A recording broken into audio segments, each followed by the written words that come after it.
Child Advocacy Centre is a non-profit organisation that exists entirely to support children who have been in abuse situations.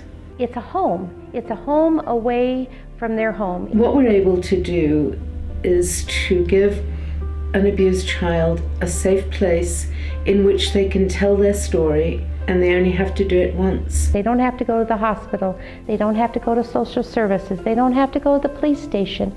They can come here to our center and tell their story one time, and everyone here listens.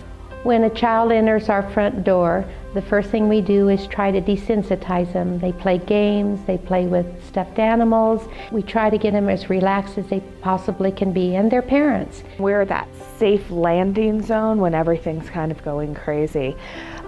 We work together with law enforcement, social services, the district attorney's office, mental health, and anybody else who needs to be involved. It keeps the kids comfortable. It doesn't take them out of their comfort zone. It allows them to have a place where they feel safe so that they can talk about the bad things that have happened to them. We take the child into the interview room, and they sit with a therapist in a very relaxed atmosphere, and they start to tell their story. The other individuals are in the observation room where they are videotaping the conversation so that the child doesn't have to retell the story over and over and over. If there needs to be a medical exam, our doctor comes on site and does a medical exam, and then we start the therapy sessions. They're kids, so it's hard to just talk like we're in therapy. So how are you feeling today? I mean, it's more of a interaction, and that way they feel freer to talk.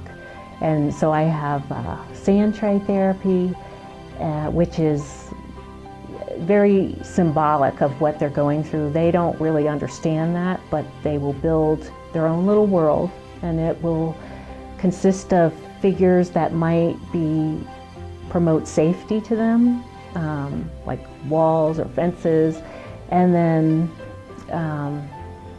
buried treasure. It just has a lot of symbolism, and it helps them kind of have mastery over what's happened to them. The dollhouse is also very symbolic. They will make it sometimes a little model of their own home, and I learn a lot from watching what they're doing in the dollhouse, like how their characters are interacting with each other.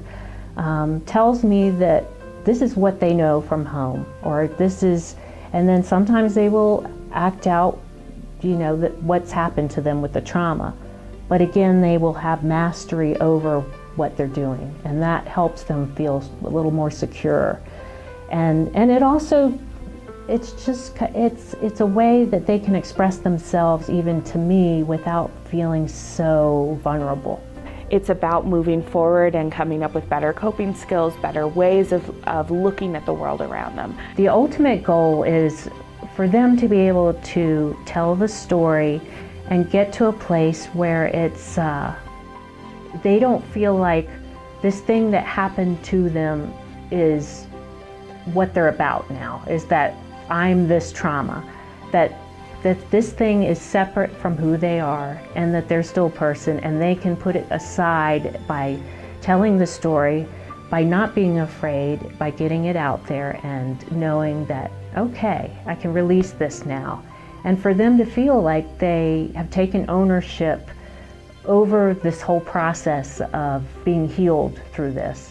So hopefully we can get them to a better place, to a healthier place where they're supported and know that they are believed and know that they are not alone in the world, and that what happened to them is a part of their story. It's not their whole life. It's never going to be all that they are.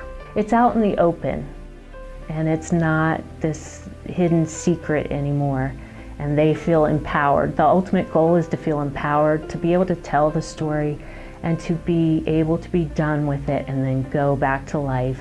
I think our real ultimate goal is to provide the family with the support that they need in order to support their child. I kind of think of it almost as a pyramid, and the child is at the top. And the more that we support and build up, the better we can make that child's healing. And the more support that the family has, the more that child heals. The Child Advocacy Center is here to help families become whole, to help them heal. We're also here to be the voice of the children. We need to, in the community, let people understand that these kinds of things are not right. It happens. You know, maybe 50, 60 years ago it was happening, but the focus and the limelight wasn't on it. And the more we can make people in the community aware that these kinds of things do happen and that there is a recourse, there is a way to stop it. We need to talk about living with the purpose of breaking the cycle of silence around child sexual abuse. But first we need to understand the impact that child sexual abuse has on children. You probably know a child who's been sexually abused. About 1 in 10 children will be sexually abused by the time they turn 18. An estimated 39 million survivors of child sexual abuse exist in America today. Nearly 70% of all reported sexual abuse occurs on children 17 and under. Almost 10% of all 10 to 17-year-olds receive unwanted sexual advances on the internet. Unfortunately, it's also possible that you might know someone who's sexually abusing children. 90% of all children who are being sexually abused know their abuser. Do children tell? 30% of kids never tell about their sexual abuse. It's important to know that young children might not even know they're being victimized. More than 20% of children will recant their story based on how we respond to them. 80% of all sexual abuse happens in isolated one-on-one situations. At the very least, we need to work together to reduce this risk. But first, we need to understand why children are afraid to tell. Oftentimes, the abuser will threaten the child and their family. Abusers are very good at confusing a child about what's right and wrong. And they oftentimes will tell the child that it's okay or it's a game. One of the very best protections is our relationship to children. We need to tell children that it's our job to protect them. And we need to give children permission to say no. It's also very important that we teach children that secrets can be harmful. If we're serious about impacting child sexual abuse, we can't be afraid to talk to other adults about it. What do we need to be looking for? Because often there are no physical signs of child sexual abuse. Children might present with anxiety, stomach aches, headaches. Emotional and behavioral signs are common. Trauma is often the root of what we label as difficult and bad behavior. Finally, we need to understand how to respond to children when they disclose. It's not your job to determine whether the allegations are true or not.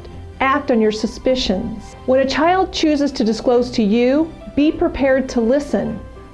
Again, let's live with purpose. Let's break the cycle of silence together. When a child comes forward and brings that story to the completion, it really heals the entire family, not just the child and the mom and the dad, but the brothers, the sisters, the aunts, uncles, grandparents. You know, it's really a tragedy for everyone that's involved. And if you can stop that cycle by addressing the issues, then I think that's really important. Besides just helping the child, we are reaching out to help the parents as well, to get through the crisis of what has happened and why it has happened and how to avoid it from happening ever again. The most important thing that all of us can do is to be aware that we are responsible for children's safety. My mission at the Advocacy Center is to protect our children at all costs. So when you're out and about in our community and you have that gut feeling that something's not right, report it. Even if, as an investigator, we don't go forward with a case or investigate things, the Advocacy Center itself has so many resources for families, for children, to get them help. Over the last 4 years, I've had a chance to really get a good look at what happens in this Advocacy Center, and the love and support that comes at the Nest and with the people that work here is something I'll never forget. I know for a fact that the work we do is incredible, and it's meaningful, and it's powerful, and I believe in it. I cannot really find adequate words to describe the joy and the wonder I have at the work that's being done here. children's lives are being transformed. But that's not free, it's not cheap. While it's free to the family, it has to be paid for. We need support from the community, from individuals, to help us help children to become happy and whole. The role of the Advocacy Center to protect and raise awareness for child abuse is very important. And because it takes a large staff and commitment from that staff to accomplish those goals, it's very important that the funding is in place to do that.